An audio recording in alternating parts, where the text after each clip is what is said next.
छत्र छाया में रहने के लिए, उनके आशीर्वाद को प्राप्त करने के लिए नमन निवेदित करेंगे। बोलिए नमोस्तु महाराज जी, नमोस्तु महाराज जी, नमोस्तु महाराज जी। ऑनलाइन प्रश्न के माध्यम से मैं इस सत्र का शुभारंभ कर रहा हूं। पश्चात आप अपनी प्रत्यक्ष प्रस्तुति के माध्यम से अपनी शंकाओं का समाधान प्राप्त कर सकेंगे। महाराज श्री लंदन से निधि सिद्धार्थ गोधा ये जानना चाहती हैं कि हमारे घर में प्रतिष्ठित मूर्ति लेकर के एक चैत्यालय बनाना चाहते हैं। घर में जो जगह है वह घर की दक्षिण दिशा में है, सो क्या यह सही दिशा है और किस भगवान की प्रतिमा को विराजमान करना चाहिए? कृपया मार्गदर्शन करें। आप अपना आशीर्वाद हमें प्रदान करें। देखिए, गृह चैत्यालय के लिए ऐसे चैत्यालय का स्थान तो पूर्वोत्तर कौन होता है, ईशान कौन होता है, लेकिन गृह चैत्यालय में ऐसा कोई नियम नहीं है कि आप दिशा विशेष में ही भगवान विराजमान करें। यदि देव दर्शन के लिए ऐसी सुविधा नहीं है तो जो शुद्ध और सुरक्षित स्थल हो वहाँ पर आप भगवान को विराजमान कर सकते हैं। ऐसे तो किसी भी भगवान को आप अपने गृह चैत्यालय में विराज सकते हैं, पर प्राय ऐसा कहा जाता है कि बाल यति तीर्थंकरों को गृह चैत्यालय में नहीं विराजना चाहिए। बहुत अच्छी बात है कि लंदन जैसी जगह में रह कर के भी देव दर्शन का मनोभाव आपके भीतर है। आप चैत्यालय विराजमान करें और उसकी शुद्धि और सेवा पूजा का पूरा ध्यान रखें। महाराज श्री जबलपुर से मोहित जैन जानना चाहते हैं कि हमारे घर में गाय है, वो अगर बच्चे को जन्म देती है तो घर में सूतक लगती है क्या, और अगर लगती है तो कितने दिन की? अगर किसी के घर में गाय या कोई भी पशु हो, अगर घर में जने तो 1 दिन का सूतक और बाहर जने तो कोई सूतक नहीं। महाराज श्री श्रेया जैन दिल्ली से जानना चाहती हैं कि मेरे पापा बहुत धर्म करते हैं और दिल के भी अच्छे इंसान हैं, पर पता नहीं क्यों मेरी माँ को वो इज्जत नहीं देते जो उन्हें मिलनी चाहिए। मेरी माँ घुट घुट कर जी रही हैं। मुझे डर है कि वो डिप्रेशन में न चली जाएं। पापा माँ से सबके सामने भी बुरे तरीके से ही बात करते हैं। मैं अपनी माँ को इस तरह नहीं देख सकती। मैं अपने माँ पापा दोनों के लिए बहुत परेशान हूँ। कृपया मेरी मदद करें जिससे मैं पापा को समझा सकूँ। भावना भाव कि आपकी पापा की बुद्धि फिरे और वो अपने व्यवहार को बदले। लेकिन निश्चित रूप से घर परिवार में सबका व्यवहार एक दूसरे के प्रति बहुत व्यवस्थित और संतुलित होना चाहिए। किसी की तिरस्कार और उपेक्षापूर्ण व्यवहार जो दूसरे के चित्त को उद्वेलित करे, ऐसा व्यवहार तो किसी के प्रति नहीं होना चाहिए। खासकर धार्मिक लोगों के साथ तो ऐसा भी नहीं होना चाहिए, होना ही नहीं चाहिए, क्योंकि ऐसा व्यवहार करने से अन्य लोगों की धर्म से आस्था टूट जाती है। इसलिए अगर आपके पिताजी धार्मिक हैं और वो इस कार्यक्रम को सुन रहे हैं तो अपने धार्मिकता के नाते कम से कम अपने व्यवहार को तो सुधारें। और फिर आप अपनी माँ से ये समझाएं कि अपने पिता के व्यवहार को इतने वर्षों तक झेल लिया तो थोड़े दिन और झेलो, और यह वो उनके व्यवहार को दुर्व्यवहार मानने की जगह उनका ये स्वभाव मान लो, और ये मानो कि ऐसा स्वभाव हो गया तो हमें बुराई में भी अच्छाई दिखने लगेगी और उससे जो मन मर्माहत होता है वो बच जाएगा। हमारी कोशिश होनी चाहिए, हमें हमेशा 2 बातों में अपने आप को तैयार करना चाहिए। पहला कि दूसरों के प्रति मेरा कोई बुरा व्यवहार न हो, और दूसरा दूसरों के बुरे व्यवहार से मैं कम से कम प्रभावित हूँ। दूसरों के बुरे व्यवहार से अगर हम अपने आप को प्रभावित करने से बचा लें तो हमारी आधी समस्याएं अपने आप हल हो जाएगी। हम दूसरे को नहीं सुधार सकते हैं, दूसरे के प्रति अपने दृष्टिकोण को जरूर बदल सकते हैं, और वही हमारे जीवन की समस्याओं के समाधान का आधार बनेगा। महाराज श्री आपके श्री चरणों में कोटि कोटि नमन करते हुए पीयूष जैन कोलकाता से जानना चाहते हैं कि इस जिंदगी में कुछ भी यूं ही नहीं होता, हर चीज का कुछ ना कुछ कारण होता ही है। मुनिश्री, मैं आपसे यह जानना चाहता हूं कि आपकी जिंदगी के वे कौन से क्षण हैं या थे जिसमें आपको यह अनुभूति हुई कि आपको दीक्षा ग्रहण करना है, और वो क्या रीजन था जिस कारण आपने यह महत्वपूर्ण डिसीजन लिया? देखिए, हर कारण कार्य के प्रति 2 कारण होते हैं, एक अंतरंग कारण और एक बहिरंग कारण। जहाँ तक अंतरंग कारण की बात है, मैं ये मानता हूँ कि मेरे कई जन्मों का पुण्य था जो मुझे इस मार्ग पर बढ़ने का सौभाग्य मिला। और बहिरंग कारण अगर आप पूछते हो तो बस मेरे जीवन में जो कुछ भी घटा है गुरुदेव के दर्शन के कारण घटा है। उनके इस चमत्कारी व्यक्तित्व ने मुझे खींच लिया और मुझे लगा कि जीवन का इससे अच्छा रूप और कोई नहीं हो सकता। मुझसे एक बार किसी ने पूछा ऐसी क्या घटना घटी जो आपको वैराग हो गया। मैंने कहा मुझे वैराग हुआ ही नहीं, मुझे वैराग हुआ ही नहीं, मुझे गुरु से राग हुआ और मैं वैराग्य के रास्ते पर निकल गया। अरे मानता हूँ ये राग केवल मुझे नहीं हुआ, मुझ जैसे अनेकों को हुआ। यही एक विलक्षणता है कि संत पुरुषों का राग भी वैराग्य का कारण बन जाता है। अपने जीवन में ऐसा घटित होना चाहिए। महाराज श्री सांगली महाराष्ट्र से स्वाति जयकुमार वरगले जानना चाहती हैं कि कहा जाता है माफ करने वाला बड़ा होता है, कोई कुछ भी कहे उसे सहन करो, लेकिन मुनिश्री मेरा क्वेश्चन है कि हम कितनी देर उसे सहन करें? क्या जो सहन करता है उसे हमेशा सहन करना पड़ता है? देखिए, सहन करने की कोई सीमा नहीं होती। जो सहता है वो समर्थ होता है और जो प्रतिक्रिया करता है वो कमज़ोर होता है। हमें जब सहन करना है और सहन करने को हमने अपना लक्ष्य बनाया है तो हमें उसकी अंतिम सीमा तक सहना चाहिए। तब तक सहना चाहिए जब तक हम सह सकें, और जितना आप सहेंगे उतना मजबूत होगा। हो सकता है सहन करते समय थोड़ी देर के लिए हमें कुछ प्रतिकूलता या परेशानी महसूस हो, लेकिन बाद में उसका परिणाम बहुत अच्छा आता है। एक बात अपने जीवन में पलट कर देखो कि हमने प्रतिवाद किया या प्रतिक्रिया किया तो क्या मिला और सहन किया तो क्या मिला। आप पाएंगे कि जब जब हमने प्रतिवाद किया, प्रतिक्रिया की, हमें उल्टे परिणाम आए, और जब हम चुप रहना सीख गए, शांत हुए, सह लिए, हमारे लिए परिणाम अनुकूल हो गया। तो जितना सहोगे उतना समर्थ बनोगे। इस सूक्ति को ध्यान में रखकर सहनशीलता को बढ़ाएं। महाराज श्री रामपुर मणिहारन से ललित कुमार जैन जानना चाहते हैं कि हमारे घरों में जो खाना या खाने की वस्तु खराब हो जाती है उससे जानवरों को डाल देते हैं। जब उसे खाने के बाद हम बीमार हो सकते हैं तो क्या जानवर बीमार नहीं हो सकते? ऐसी स्थिति में पाप लगता है क्या? देखिए, जानवरों को जहर खिलाओगे तो पाप तो लगेगा, लेकिन जहां तक सवाल है चीजों का, मनुष्य के शरीर का जो रेजिस्टेंस है और पशु पक्षियों के शरीर का रेजिस्टेंस है, उनमें भिन्नता है। एक्सपायरी डेट के बाद का आटा आप नहीं खा सकते, लेकिन जानवर खा लेता है। आपको पानी पीना होता है तो आप सामान्यतः आरओ का पानी पीते हैं, बिना फिल्टर का पानी नहीं पीते हैं, लेकिन जानवर नाली का पानी पी करके भी स्वस्थ रह जाता है। तो वो उसका अपना रेजिस्टेंस है। तो जो पशु पक्षियों या अन्य प्राणियों के शरीर को सहने में समर्थ हो, उतने लेवल तक की चीज़ आप डालें तो उसमें पाप के भागी नहीं। लेकिन चीज़ों को जानबूझ करके खराब करके आप डालें तो आपके भीतर की दया शून्य हो जाएगी। इसलिए जीव दया का पालन इस तरीके से करें कि हर प्राणी के प्रति संवेदना हो। अन्यथा फिर आप सोचोगे कि अब घर में आटा पड़ा है, ये एक्सपायर हो गया, एक्सपायरी हो गई तो इसको फेंक दो, तो ये चीज़ ठीक नहीं। जहाँ जिसका उपयोग हो वो उपयोग करना चाहिए, क्योंकि हर प्राणी का अपना अपना रेजिस्टेंस पावर है। महाश्री श्री अशोक कुमार अजमेरा चेन्नई से जानना चाहते हैं कि इस्लाम धर्म वाले शव यात्रा में जाने से पूर्व घर से नहाकर जाते हैं और हिंदू धर्म वाले दाह संस्कार पूर्ण कर घर में आकर नहाते हैं, ऐसा क्यों होता है? देखिए, ऐसे देखा जाए तो ये अपनी अपनी परिपाटियाँ हैं। हर धर्म, हर दर्शन, हर परंपरा के पीछे उसकी कुछ भावनाएं जुड़ी होती।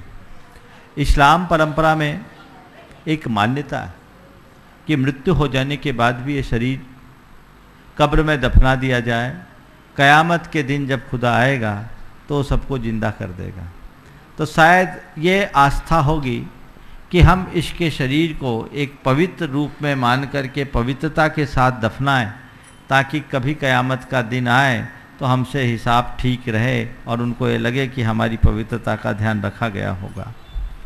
और अन्य भारतीय परंपराओं में दाह संस्कार करने के बाद जो स्नान करने की भावना है, परंपरा है, उसके पीछे शायद ये कारण होगा कि हम जिसका दाह संस्कार कराए हैं उसमें पातक लगा है और वहाँ निगेटिव एनर्जी का फ्लो है, वहाँ बहुत ज़्यादा नकारात्मकता, ऐसे भी शमशान भूमियों में नकारात्मकता बहुत होती है। तो नेगेटिव एनर्जी आप उसको जलाते हैं और किसी को जलाए हैं, दाह संस्कार किया, नेगेटिव एनर्जी बढ़ेगी। तो उस नेगेटिव एनर्जी के संस्कार घर के भीतर प्रवेश ना हो, इसलिए शमशान से आने के बाद नहाते हैं और घर के बाहर नहाते हैं। ये परिपाटी रही है। तो ये अपनी अपनी अवधारणाएं हैं, उसको उसी रूप में देखना चाहिए। महाराज श्री सुनील जैन कोटा से जानना चाहते हैं कि महाराज जी, हम किसी की मदद करते हैं और उससे पैसा देना चालू करते हैं तो हम उसके लिए बहुत अच्छे रहते हैं, पर जैसे ही हम उसकी मदद करना बंद कर देते हैं, क्योंकि हमारी स्थिति ऐसी नहीं होती पैसा देने की, तो वह इंसान को लगता है कि हम उससे मुंह मोड़ रहे हैं और वो रिश्तों में कड़वाहट पैदा करे। तो हमें क्या करना चाहिए? मैं तो ये कहता हूँ रिश्तों में पैसों का लेन देन गौन करना चाहिए। जहाँ पैसा आता है ना, वहाँ रिश्ते में कड़वाहट आती ही आती है। और जब लोगों की अपेक्षाएं ज़्यादा बढ़ जाती है, उस समय आप तो पैसों की बात दूर की है, आप घर से मान लो मंदिर आ रहे हो और किसी व्यक्ति को आपने देख लिया, गाड़ी रोकी और अपनी गाड़ी में बिठा दिया, और 3 दिन आपने ऐसे कर दिया, आपको धन्यवाद दे या ना दे, चौथे दिन आपकी नज़र चूक गई और आप अपनी गाड़ी सीधे बढ़ा ले, सामने वाला कहेगा बड़ा अभिमानी हो गया, देखकर अनदेखा कर दिया। तो ये मनुष्य की टेंडेंसी है। तो ऐसी चीज़ों में बहुत सावधानी से अपना व्यवहार बनाना चाहिए। महाराज श्री उदयपुर से आकाश जैन अत्यंत ज्वलंत समस्या प्रस्तुत करते हुए जानना चाहते हैं कि मेरी पहली पत्नी ने अज्ञात कारणों से आत्महत्या की थी। क्या जैन धर्म में अकाल मृत्यु के बाद उसका कोई अस्तित्व है? क्या उनके कारण किसी प्रकार की कोई समस्या आ सकती है?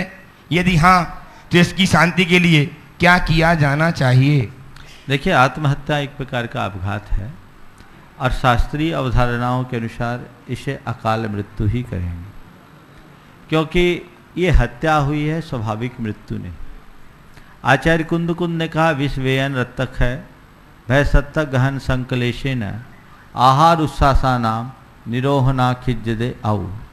तो विष के भक्षण से, वेदना की अधिकता में, आहार उच्छ्वास के निरोध में, भयवश, संक्लेश से और शस्त्र के आघात से अपमृत्यु होती है। तो ये आत्महत्या एक प्रकार की अपमृत्यु, और ऐसी स्थिति में किसी ने आत्महत्या की है तो उसका अकाल मरण तो हुआ ही है। हमारे शास्त्रों में बताया है कि जिनके यहाँ अकाल मरण इस तरह का होता है उनको 6 महीने का सूतक होता है। शांति करनी चाहिए, जाप करना चाहिए और अपने जीवन में कुछ परिवर्तन लाना चाहिए, और ये भाव बनाना चाहिए कि मैं कहीं ना कहीं कमज़ोर पड़ा, मेरा पुण्य छीन हुआ, या मैं कहीं निमित्त बना, इसलिए मेरे घर में मेरे रहते कोई आत्महत्या किया। तो उसके लिए कोई व्रत अंगीकार करो। मन में पश्चाताप का भाव होना चाहिए कि एक जीता जागता इंसान चला गया। कोई व्रत संयम अंगीकार करो। मैं तो सलाह देता हूँ नमोकार का व्रत अंगीकार करो, ताकि भविष्य में इस तरह की कोई दुर्घटना न घटे और उस व्यक्ति के मन में हमारे प्रति कोई सूक्ष्म कषाय हो तो उसका भी शमन हो सके। मैं एक घटना सुनाना चाहता हूँ कि आत्महत्याएं कर लेने के बाद का असर क्या होता है। सन 1983 में हमारे गुरुदेव मध्य प्रदेश में पिंडरई में आए हुए थे। आहार हुआ और उसके बाद बिहार हो गया। जिस दिन बिहार हुआ, तुम्हारे ही गांव की बात है, एक महिला ने आत्महत्या कर ली। आत्महत्या के कोई और भी कारण होंगे, सास बहू से बनती नहीं थी और उस बहू ने उस दिन आहार दिया था। आने में विलंब हो गया, सास बहू में बकझक हुई और बकझक के बाद बहू उसी दिन सुसाइड कर ली, केरोसिन छिड़क कर आग लगा ली। याद आ गया? उसके बाद 1989 में हमारा वहाँ चातुर्मास हुआ। हमारा संघ से पृथक पहला चातुर्मास इनके पिंडरई में ही हुआ था। तो वहाँ चातुर्मास हुआ, उस परिवार में चौका लगा। हम 3 साधु थे, तीनों में किसी के आहार नहीं हो पाए।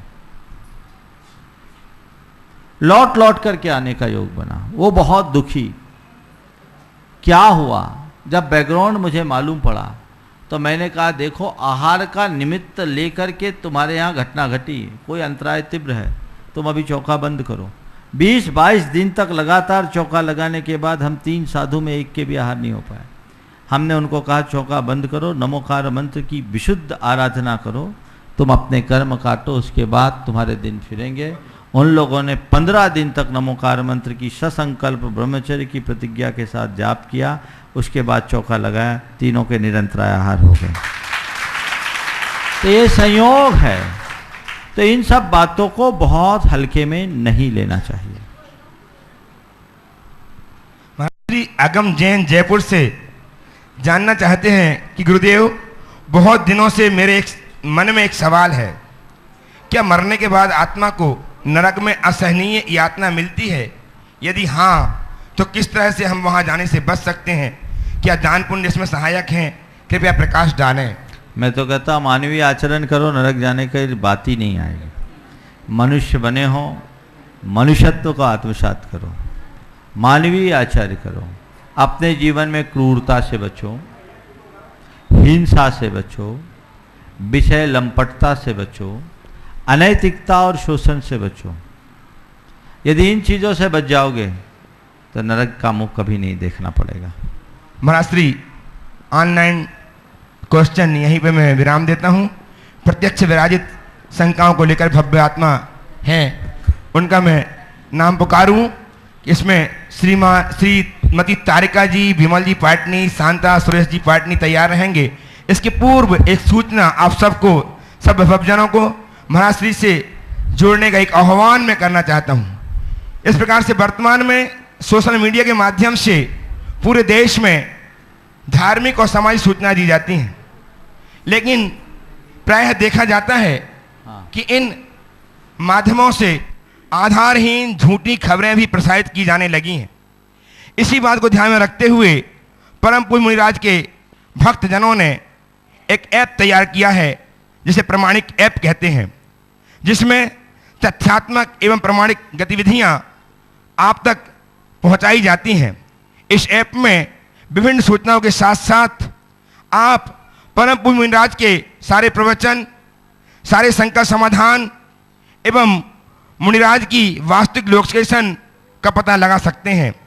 इस ऐप के माध्यम से अपनी शंकाएं भेज करके आप समाधान भी प्राप्त कर सकते हैं।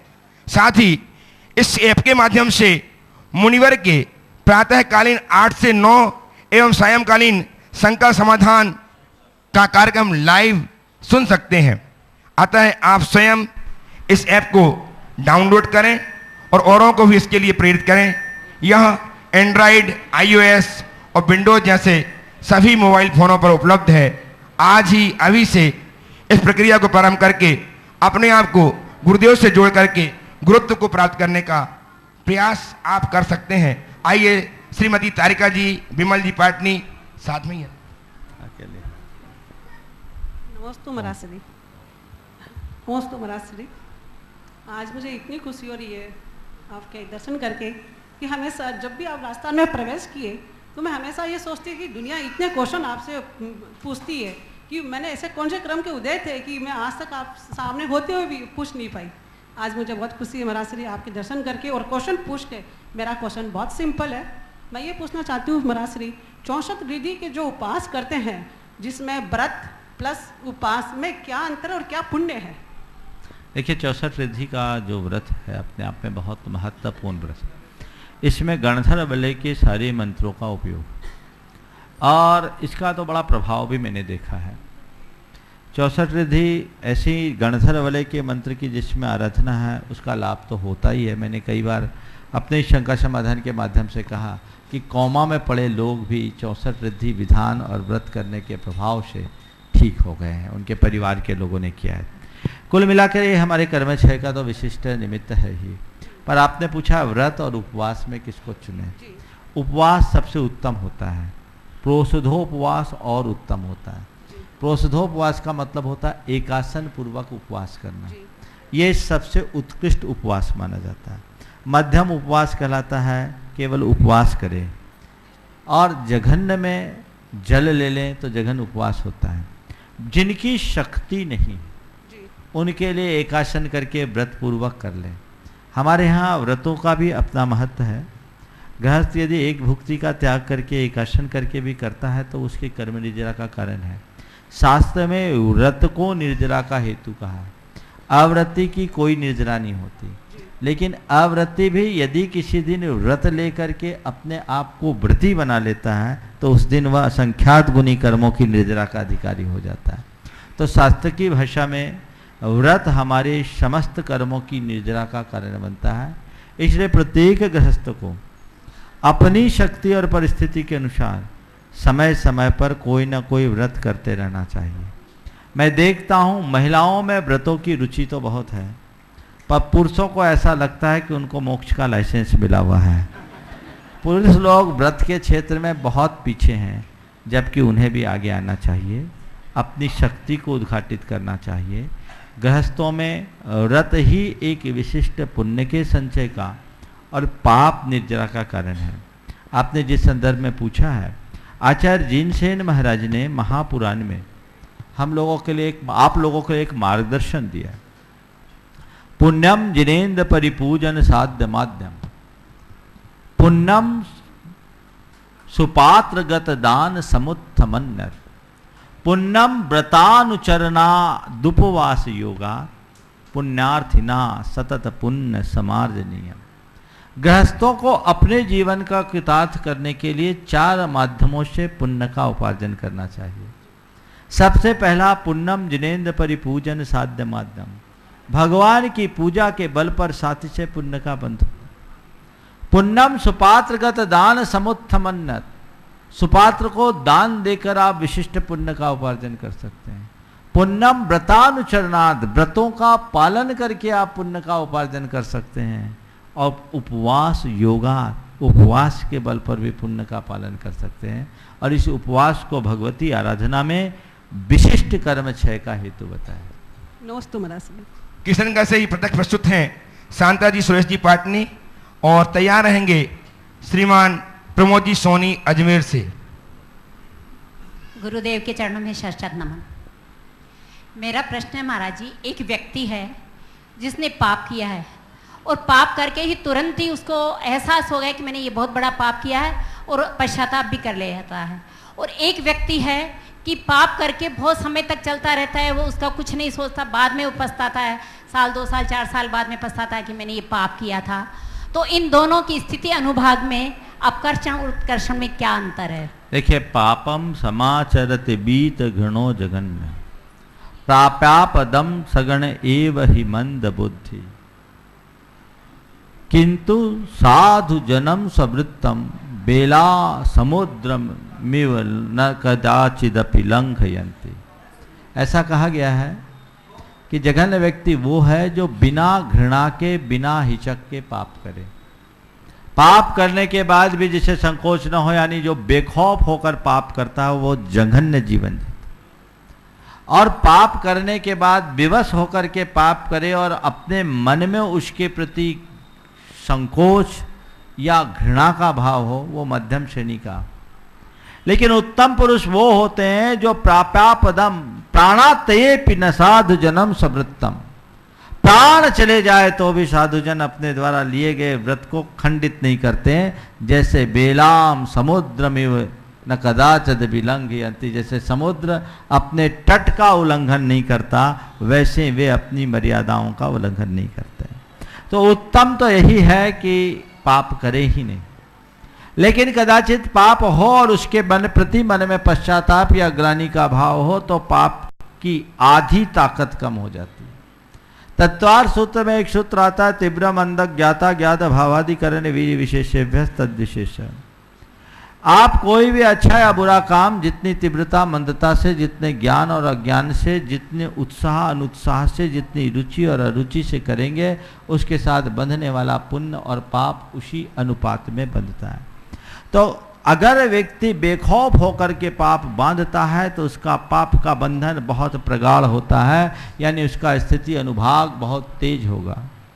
और यदि कोई व्यक्ति मन से मन मार करके पाप करता है तो उसका बंधन बहुत कमजोर होगा। हमारे यहाँ सम्यक दृष्टि के लिए कहा गया है कि सम्यक दृष्टि पाप करना नहीं चाहता, पाप उससे होता है। और उसके लिए एक शब्द आया अध्यात्म शास्त्रों में, तलवर गहित पुरुषवत। जैसे कोई व्यक्ति डंडा के बल पर किसी से कोई काम कराए तो वह अनमने भाव से काम करता है, ऐसे ही सम्यक दृष्टि यहाँ से स्वर्ग के भोगों को भोगने के लिए भी जाता है तो वो करता नहीं है, भोगों को भोगता नहीं है, भोग उसे भोगने पड़ रहे हैं ऐसा सोचता है। उसके मन में तो केवल एक ही भाव होते हैं, कब ये छूटे और मैं निर्गंथ मुद्रा को धारण करके अपनी आत्मा में डूबूं और आत्मा का रस लूं। नतीजा उसकी कर्म की स्थिति अंतः कोड़ा कोड़ी से सागर से अधिक नहीं होती। तो एक सूत्र आप सबके लिए है, पाप कभी भी करना पड़े मन मार करके करो और धर्म जब भी करो पूरे प्राणों से करो। आइए श्रीमान प्रमोद जी सोनी और तैयार हैं श्रीमती तरुण जैन बीनागंज।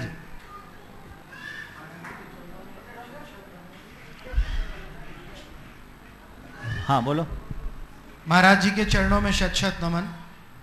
महाराज जी, मेरा प्रश्न ये है कि हमारे जैन समाज में कई व्यक्ति समारोह स्थल चलाते हैं, अपनी प्रॉपर्टी में समारोह स्थल चलाते हैं। उन समारोह स्थल में मद्य मांस मधु का सेवन भी होता है।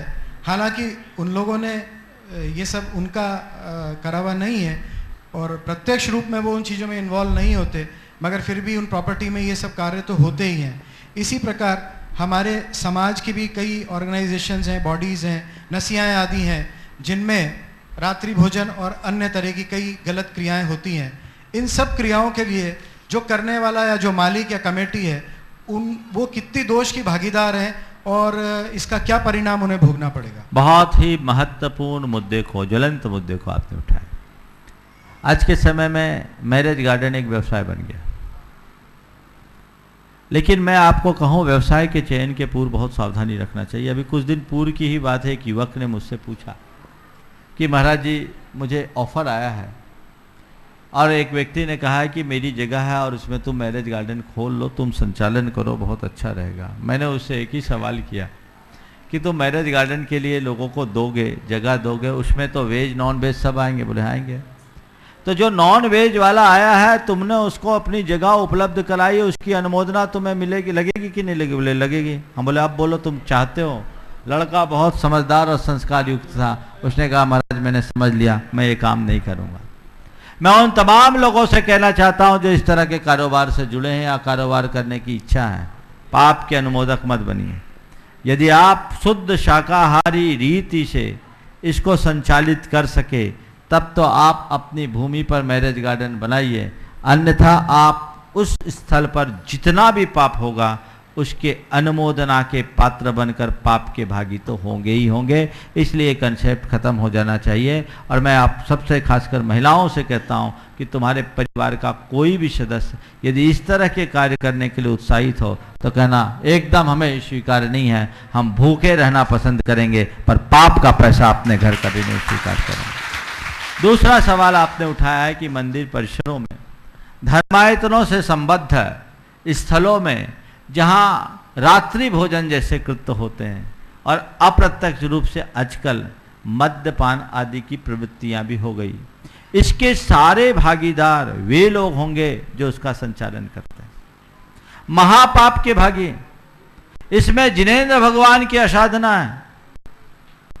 आप एक धर्मायतन का संचालन कर रहे हैं, जिन लोगों ने उसकी स्थापना की, नाम दिया धर्मशाला, और धर्मशाला में कुकर्म होगा तो धर्मशाला ना होकर मधुशाला हो जाएगी। इस पर बिल्कुल सावधानी रखनी चाहिए। और जो भी इसके प्रबंध से जुड़े लोग हैं वे उस पाप के समर्थक हैं, महापाप के भागी हैं।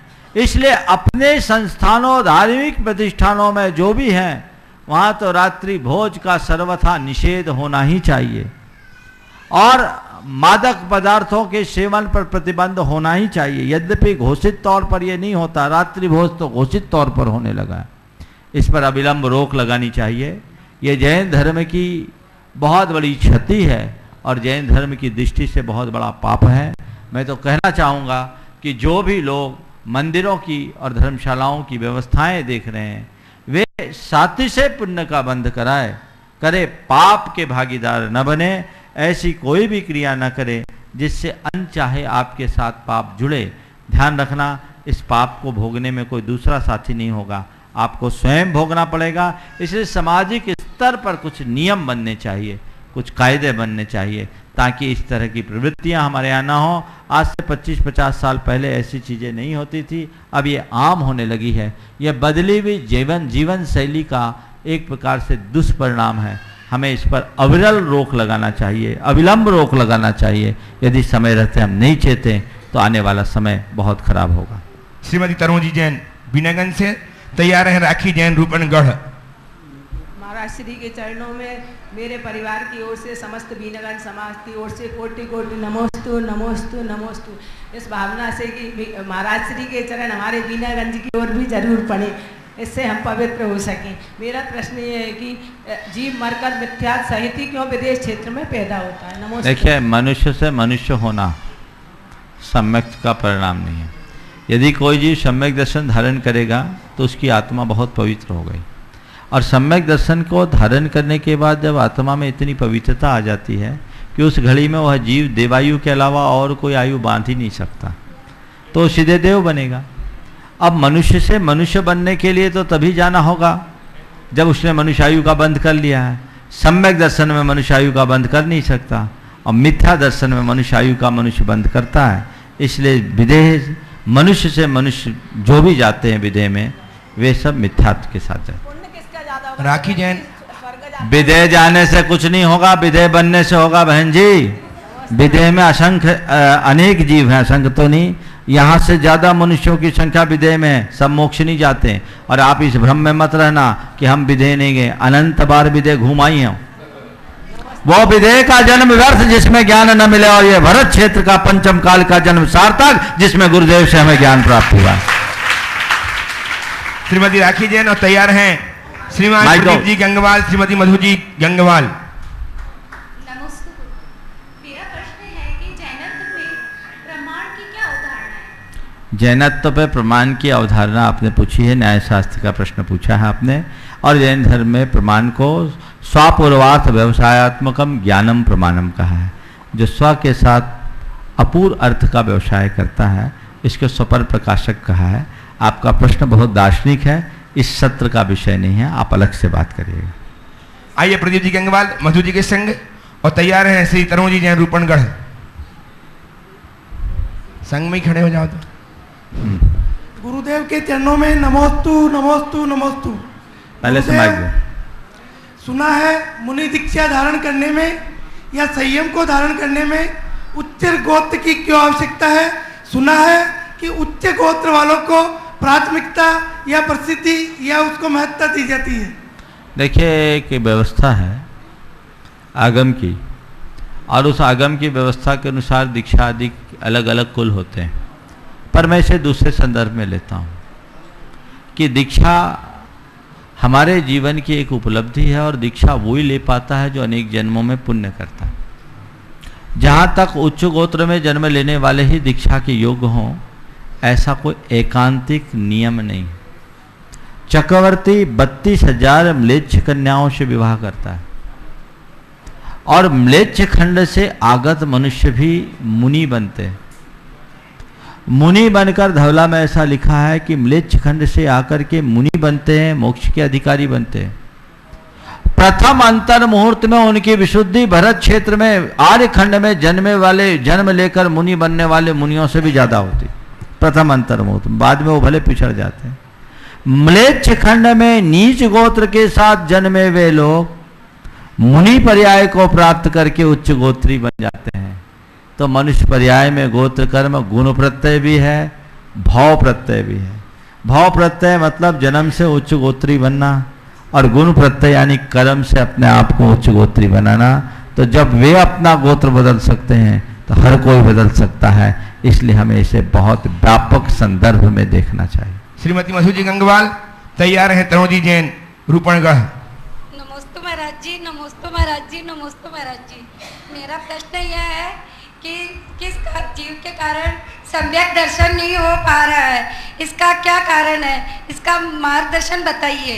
सम्यक दर्शन नहीं हो पा रहा है, इसका क्या कारण है? इसलिए कारण है कि संसार ज़्यादा रुच रहा है, मिथ्यात्व का उदय ज़्यादा है, इसलिए उस मिथ्यात्व से बचना चाहते हो।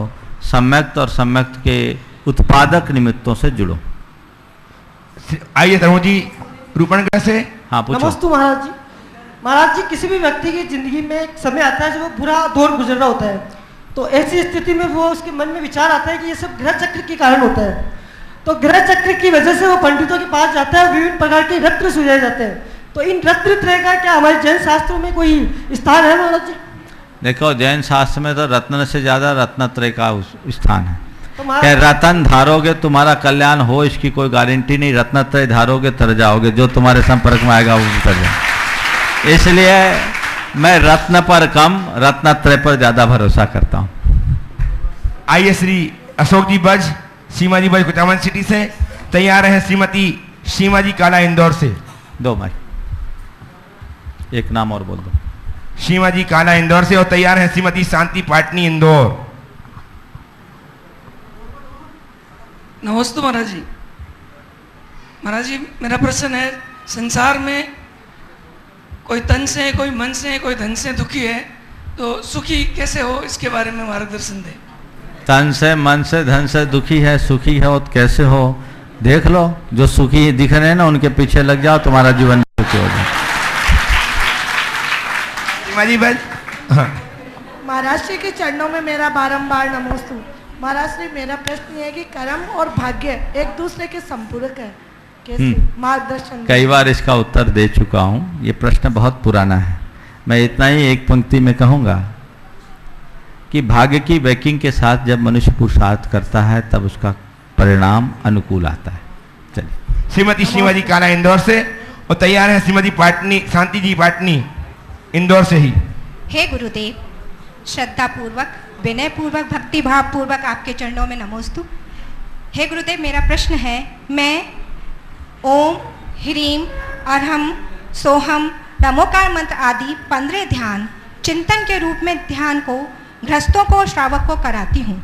यह प्रक्रिया मेरी उचित है, मुझे करना चाहिए या नहीं, इसका मुझे कृपा करके मार्गदर्शन। आप बहुत अच्छा कार्य कर रही हैं और मैं तो कहता हूँ इसका जन जन में प्रचार होना चाहिए। गृहस्थ जिस दिन पंच परमेष्टि के ध्यान आराधना में लग जाएंगे, उनके जीवन की आधी समस्याएं खत्म हो जाएगी।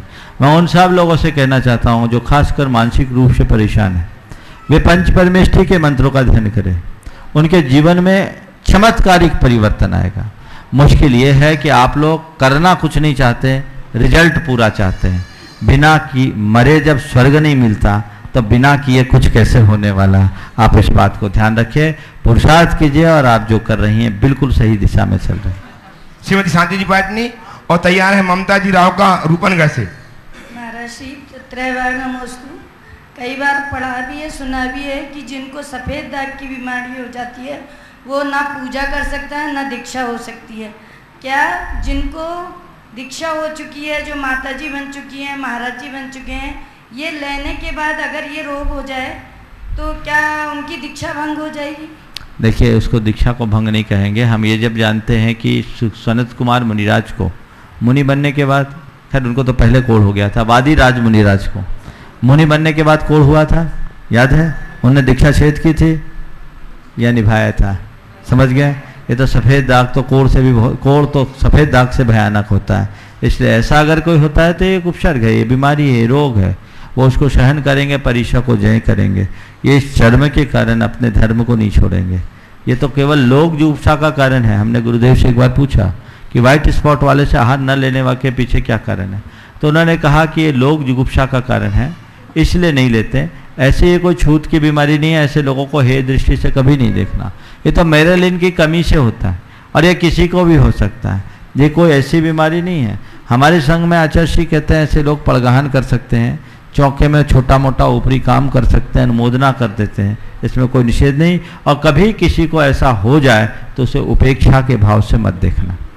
ममता जी राव का रूपनगर से तैयार है अनिता जी राव का रूपनगर। नमोस्तु महाराज जी, नमोस्तु महाराज। मेरा प्रश्न ये है कि शुद्धता और शोध में क्या अंतर है? शुद्धता और शोध में उतना ही अंतर है जितना प्योर और प्राशुक में। प्योर घी, आपके यहाँ ब्रांडेड जितने आइटम आते हैं सब क्या आता है? प्योर, जिसमें इम्प्योरिटी ना हो उसका नाम है शुद्ध या प्योर, समझ गए? और जिसके उत्पादन में कोई हिंसा ना हो उसका नाम है शोध या प्रासुक। अनीता जी राव का तैयार है निशा जैन रूपनगर से। महाराज जी, मेरा और मेरे परिवार की ओर से बारंबार कोटि कोटि नमोस्तु।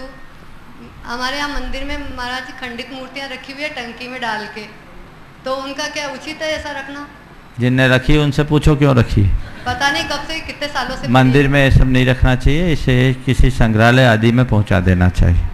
चलिए आइए निशा जी, और तैयार है श्रीमती सुनीता जी राव का रूपनगढ़।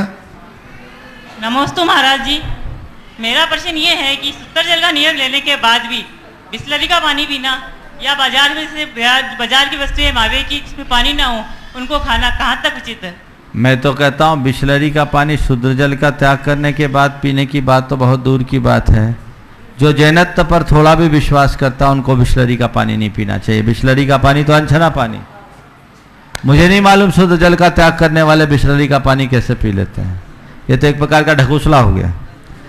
हम तो कहते हैं शुद्ध जल पीने का नियम लो, और शुद्ध जल पीने का नियम मतलब जैन रीति से जो जल है वो जल पियो, पानी छना हुआ हो, प्राशुद्ध पानी हो वो पीना चाहिए। बिस्लरी का पानी शुद्ध जल का त्याग करके पीने वालों के लिए ठीक नहीं, और ऐसे शुद्ध जल के त्याग का भी औचित्य नहीं। मैंने देखा, मैं सम्मेद शिखर जी में था, कुछ लोग आए और उन्होंने मुझसे कहा महाराज हमने अभी शुद्ध जल का त्याग कर दिया। हमने कहा बहुत अच्छी बात है। थोड़ी देर बाद मैं शौच के लिए जा रहा था, रास्ते में वहाँ वाटर कूलर लगा हुआ था, मैंने देखा वो वाटर कूलर का पानी पी रहे थे। हमने कहा धन्य है इनका त्याग, ऐसा त्याग करने से कोई फायदा नहीं है, ऐसा त्याग कभी मत करिएगा। आइए सुनीता जी, तैयार हैं सुलेखा जैन लोहाड़िया। गुरुदेव के चरणों में 3 बार नमोस्तु। नमोस्तु गुरुदेव, नमोस्तु गुरुदेव, नमोस्तु गुरुदेव। मेरा प्रश्न है, भरत बाहुबली एक ही माता पिता के संतान होने पर भी आपस में युद्ध हुआ, ये किस कर्म के उद्देश्य से उनकी युद्ध हुआ? देखो भाई भाई में लड़ाई की कहानी बहुत पुरानी है, और ये भरत बाहुबली बताते हैं कि भाई भाई में प्रेम भी होता है और लड़ाई भी होती है, और जिनके बीच प्रेम होता है उन्हीं में लड़ाई होता है। आपने पूछा किस कर्म के उद्देश्य हुआ, तो दोनों के चारित्र मोहिनी कर्म का तीव्रोदय था। दर्शन मोहिनी तो नहीं था क्योंकि दोनों के दोनों छायिक सम्यक दृष्टि थे। तो फिर महाराज आज भाई भाई में लड़ाई होती है तो फिर इतना क्यों हल्ला किया जाता है? मैं कहता हूँ भाई भाई को लड़ना है लड़ो, पर भरत और बाहुबली की तरह लड़ो, समझ गए? औरों की तरह मतलब। नमस्ते महाराज। सुलेखा जी लोहाड़िया, और तैयार हैं श्रीमती बज कुचामन सिटी से। नमोस्तु महाराज जी। महाराज जी, मेरा प्रश्न ये है कि दुनिया में पैसा ही ऐसी क्यों चीज बनाई गई है जिसके पीछे पूरी दुनिया भागती है और उसको पाने की चाह में रहती है, तथा उसके पाकर भी उन्हें पुण्य प्राप्त नहीं होता? कृपया मार्गदर्शन दीजिए। देखिए, पैसे की बीमारी केवल इंसानों को, हानियों को नहीं है। स्वर्ग में करेंसी नहीं चलती, नरक में नहीं है, और पशु पक्षियों के लिए इसके कोई वैल्यू नहीं है। ये पैसा इसलिए बनाया गया ताकि आदमी उसी में उलझ के रह जाए, परमात्मा को परेशान न करे। सीमा जी बस कुचामन सिटी सीमा जी बजा जाए, और तैयार हैं श्री नवीन जी बाकलीवाल रूपनगढ़। हो गया, आगे बोलो। नवीन जी बाकलीवाल रूपनगढ़ से दो, और तैयार हैं अल्पना जैन लाड़नू से। जल्दी एक दो नाम नवीन जी और बाकलीवाल, तैयार हैं श्रीमती अल्पना जी लाड़नू से, संजय जी की धर्मपत्नी। नमस्ते महाराज जी। महाराज जी, मेरा प्रश्न है कि जैन वैचारिक दृष्टिकोण से ऋषि, संत, मुनि और महाराज शब्दों में क्या अंतर है? देखिए, जैन परंपरा में संत शब्द जैन परंपरा का नहीं, आज ये लोक प्रसिद्ध संत शब्द हो गया है। जैन परंपरा में ऋषि और मुनि, साधु, ये 3 शब्द तो आते हैं। ऋषि यानी जो रिद्धिधारी मुनि होते हैं उनको ऋषि बोलते हैं। मुनि यानी जो अवधि ज्ञान या मनःपर्य ज्ञान से युक्त होते हैं मुनि कहते हैं।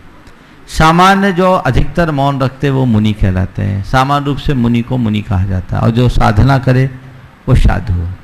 संत वर्तमान में एक रूढ़ शब्द है। प्राचीन काल में संत शब्द का भी प्रयोग नहीं होता था, वर्तमान में आया है। अन्य परंपराओं में संत शब्द का अलग अलग संदर्भ में अर्थ है। वहाँ संत एक गृहस्थ को भी कहा जाता है। जो कथावाचक होते हैं वो संत होते हैं। ऋषि जो होते हैं अपनी पत्नियों को भी रखते हैं, और उनके यहाँ मुनि वो होते हैं जो परमहंस आदिक होते हैं।